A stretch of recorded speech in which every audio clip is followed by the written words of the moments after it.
नमस्कार, मैं अविनाश रंजन गुप्ता आप सभी का अपने चैनल पर हार्दिक अभिनंदन करता हूं। आज के इस वीडियो में मैं एक लघु कथा लेकर आप सभी के समक्ष उपस्थित हुआ हूं। आपको मैं बता देना यह उचित समझता हूं कि यह लघु कथा अपने आप में गंभीर विचारों को समाहित किए हुए है। यहाँ हम लोग देखते हैं कि एक भक्त है जो पूरी श्रद्धा और समर्पण भाव से ईश्वर की आराधना करता है और उसके समर्पण और श्रद्धा भाव से प्रभावित होकर ईश्वर उसे दर्शन देते हैं। तत्पश्चात इन दोनों में जो संवाद होता है वो कुछ इस प्रकार है। याचक प्रभु से निवेदन करता है कि हे प्रभु, मुझे सुंदर बना दीजिए। इस पर ईश्वर जो सभी के अंतरात्मा में निवास करते हैं कहते हैं, वत्स, तुम सुंदर ही हो, केवल तुम्हें अपनी वाणी में मधुरता और कर्मों में शालीनता का समावेश करने की आवश्यकता है। और जिस क्षण वो अपनी अंतरात्मा की आवाज सुनता है तो याचक के मन में महात्मा गांधी, APJ अब्दुल कलाम, चाचा नेहरू आदि महापुरुषों के चित्र उभरने लगते हैं। भले ही ये तीनों महापुरुष फिजिकल अपीयरेंस से सुंदर ना हो, लेकिन इनके कर्म इतने सुंदर थे कि करोड़ों लोगों के ये चहेते बन चुके थे। तत्पश्चात ये पुनः एक निवेदन करते हैं और कहते हैं कि हे प्रभु, मुझे धनवान बना दीजिए, अमीर बना दीजिए, रिच बना दीजिए।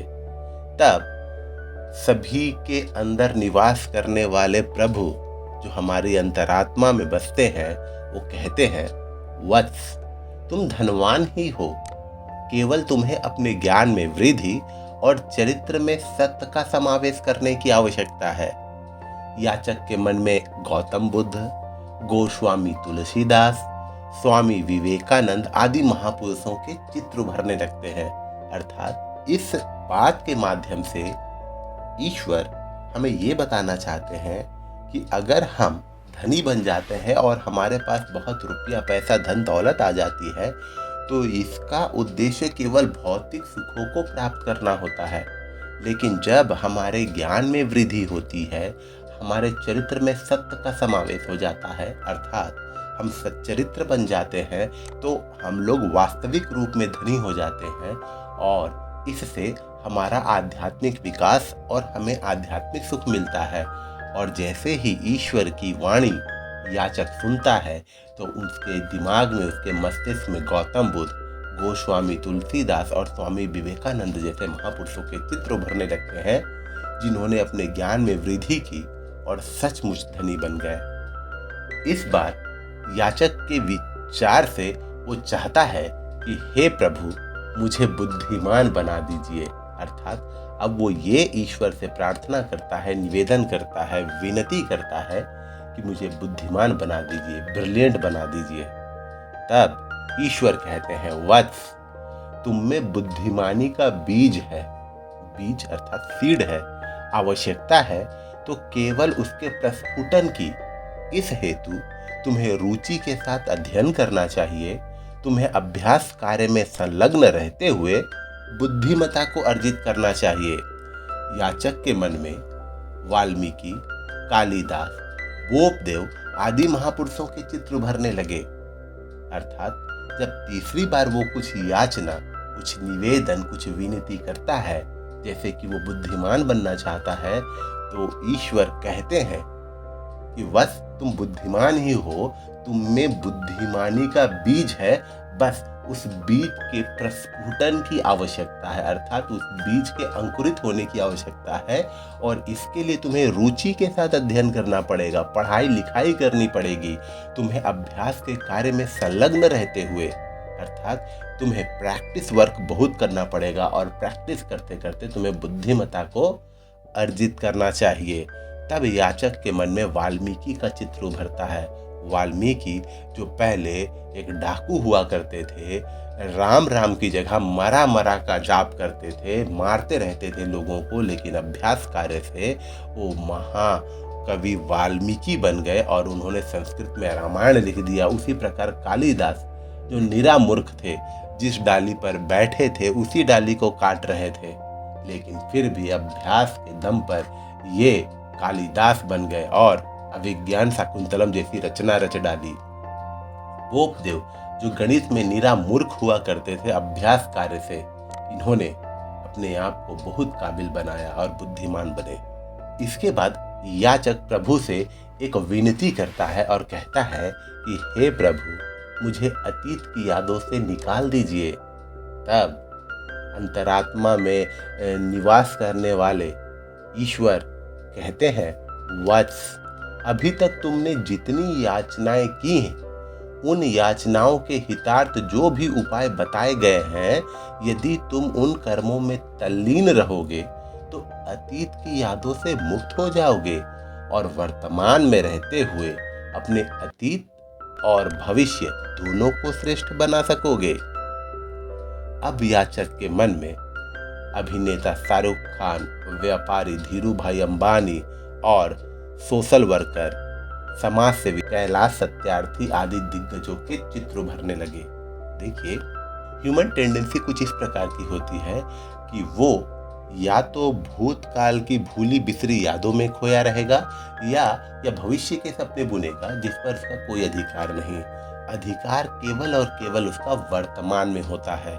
कुछ लोग अतीत में बुरा कर लेते हैं और इसी तनाव में वो रहते हैं, हमेशा अतीत की यादों में खोए रहते हैं। तब ईश्वर कहते हैं कि अभी तक तुमने जितनी याचनाएं की, अगर उसके हितार्थ, उसके लिए तुम्हें जो भी उपाय बताए गए हैं, अगर तुम उन उपायों को करने के लिए अपने कर्मों में तल्लीन रहोगे तो ट्रस्ट मी, तुम्हारा वर्तमान जो है वो अच्छा बनते जाएगा और धीरे धीरे वर्तमान अगर अच्छा हुआ तो भूत और भविष्य, अतीत और भविष्य दोनों श्रेष्ठ बन जाएगा। और फिर याचक के मन में शाहरुख खान जिसने गरीबी में जीवन बिताए, धीरू भाई अंबानी जिसने गरीबी में जीवन बिताए, कैलाश सत्यार्थी जिसने बहुत सारी समस्याओं का सामना किया और बच्चों को उनका बचपन वापस दिलवाया, इन लोगों के चित्र उभरने लगे। और अंत में यहाँ पर याचक प्रभु से विनती करता है कि हे प्रभु, फिर मैं आपसे क्या मांगू। अब अंतरात्मा से आवाज आती है, वत्स, तुमने जितनी श्रद्धा से मेरा आत्म साक्षात्कार किया है, यदि तुम उतनी ही श्रद्धा से सत्कर्मों में लीन हो जाओगे तो तुम्हें मांगने की आवश्यकता कभी नहीं पड़ेगी, अपितु तुम देने वाले या दाता की संज्ञा प्राप्त कर लोगे और यही जीवन की सबसे बड़ी उपलब्धि है। याचक के मन में अब वे चित्र उभरने लगे जिसमें वह उच्च पदासीन होकर मानव सेवा में कार्यरत है। देखिए, अब अंत में याचक प्रभु से विनती करता है कि हे प्रभु, तो फिर मैं आपसे क्या मांगू।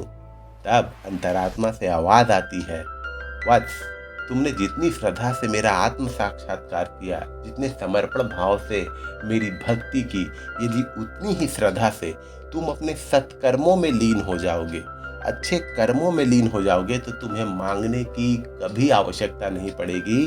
तुम देने वाले दाता बन जाओगे और यही सी जीवन की सबसे बड़ी उपलब्धि है। अर्थात जब हम लोग किसी को देते हैं और हमारे देने से उसका कुछ कल्याण हो जाता है तो हम लोग दाता की संज्ञा प्राप्त कर लेते हैं और एक तरीके से हम ही महान बन जाते हैं, श्रेष्ठ बन जाते हैं। अब याचक के मन में वे चित्र उभरने लगे जिसमें वह उच्च पदासीन होकर मानव सेवा में कार्यरत है, अर्थात उसे आत्म साक्षात्कार हो गया और उसे पता चल गया कि हमें ईश्वर ने सब कुछ देकर भेजा है, बस हमें आवश्यकता है तो कर्म करने की। वर्क इज वर्शिप, कर्म ही पूजा है और कर्म करने से ही ईश्वर प्रसन्न होते हैं।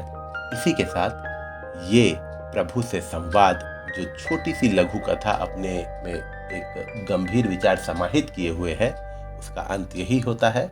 उम्मीद करता हूँ आपको मेरा ये वीडियो जरूर अच्छा और इन्फॉर्मेटिव लगा होगा।